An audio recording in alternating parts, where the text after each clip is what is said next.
आपण पाहताय कोल्हापूर संकेत लाईव्ह, प्रत्येक घडामोडीचा अचूक संकेत।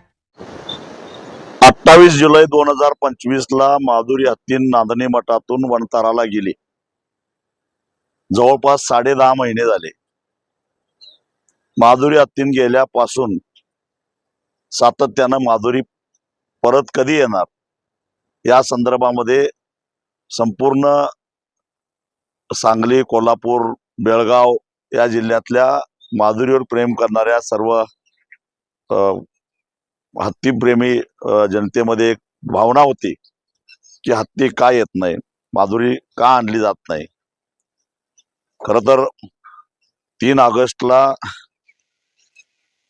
नांदणी मठ ते कोल्हापूर हा 45 किलोमीटरचा जो लॉंग मार्च निघाला आणि त्यावेळी सर्वधर्मीय सर्वपक्षीय जनतेनं जो काही प्रक्षोभ व्यवस्थेविरोधातला, कोर्टाच्या न्यायव्यवस्थेच्या विरोधातला आणि एकूणच शासनाच्या कार्यपद्धतीबद्दलचा, वणताराच्या कार्यपद्धतीच्या बद्दलचा प्रक्षोभ दाखवला होता, त्याची दखल सुप्रीम कोर्टाला सुद्धा घ्यावी लागली आणि सुप्रीम कोर्टानं आपलाच दिलेला निर्णय बदलून काही जुजबी सुधारणा करून माधुरी हत्तीला परत नांदणी मठामध्ये देण्याचा आदेश द्यावा लागला।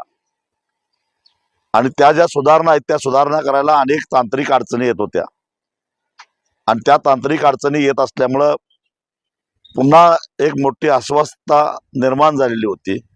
अफवा उठत होत्या, माधुरी जिवंतच नाही अशा प्रकारच्याही अफवा उठत होत्या आणि त्यामुळं वणतारा मॅनेजमेंटला अखेर माधुरी हत्तीन ज्या ठिकाणी तिथे गेली 40 वर्ष ती सुस्थितीत होतीच, परंतु तिला न्यायचंच म्हणून कटकारस्थान करून जे पुरावे तयार केले होते की ती इतर सुरक्षित नाही,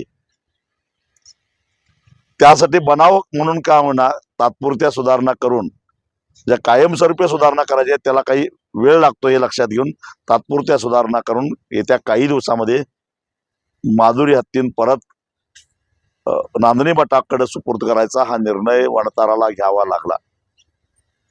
आणि एक प्रकारे जनतेच्या रेट्याचा काय फरक पडतो हे यातून सिद्ध झालेलं आहे। माधुरी हत्तीन परत येणार आहे ते सर्वसामान्य जनतेच्या रेट्यामुळं।